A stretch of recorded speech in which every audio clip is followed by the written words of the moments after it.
ఒక సంక్షోభం హిందువులందరినీ ఒక్కటి చేసింది. హిందువుల్లో ఒక చైతన్యం తీసుకొచ్చింది.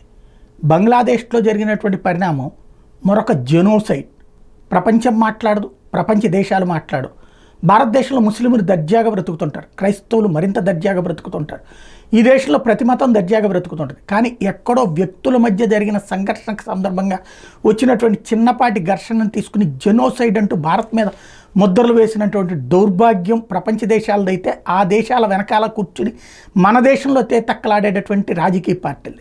బట్ నోరు మెదపనటువంటి ఈ దరిద్రులందరూ కూడా ప్రపంచంలో హిందువుల యొక్క శక్తిని తక్కువగా అంచనేశారు. ప్రపంచవ్యాప్తంగా విస్తరించినటువంటి హిందువులు తాజాగా తీసుకున్నటువంటి అతిపెద్దదైనటువంటి చర్య, తప్పనిసరి పరిస్థితుల్లో తీసుకున్నటువంటిదే ఇక్కడ ఏంటి అంటే బంగ్లాదేశ్ హిందువుల రక్షణ కోసం ఒక్కటవ్వడం.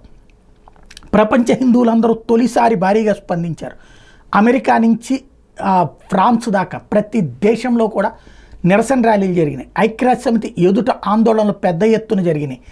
దానితో కలవరపడ్డటువంటి పరిస్థితులలో బంగ్లాదేశ్ ప్రభుత్వం కూడా ఒక అడుగు వెనక్కి వేయాల్సి వచ్చింది.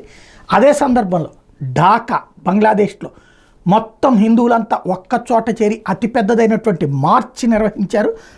డాకినీదేవి పేరుతో నిర్మాణం అయినటువంటిదే బంగ్లాదేశ్ రాజధాని ఢాకా. సందర్భం మరియు సంప్రదాయాన్ని బట్టి డాకిని భావన కొంత భిన్నంగా ఉంటుంది. ఉదాహరణకు పూర్వపు హిందూ గ్రంథాలు మరియు తూర్పు ఆసియా రహస్య బౌద్ధ మతంలో ఈ డాకినీదేవి పదం మానవుల మాంసం మరియు లేదా ముఖ్యమైన రక్తాన్ని తాగిన రాక్షసుల జాతిని అంతం చేస్తుంది.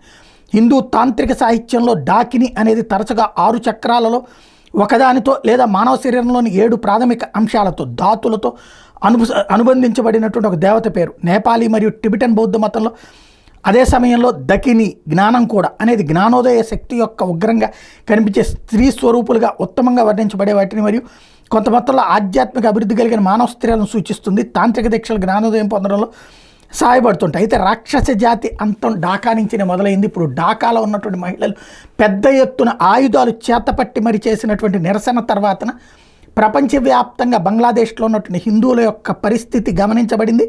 బంగ్లాదేశ్లోని హిందువులు తక్కువ కాదు అన్నటువంటి విషయం, హిందువులు ఇప్పటికే ఆఫ్ఘనిస్తాన్ పాకిస్తాన్లో కోల్పోయాక ఒక చైతన్యం వచ్చిందన్నటువంటి నిజం గ్రహించగలిగింది ప్రపంచం.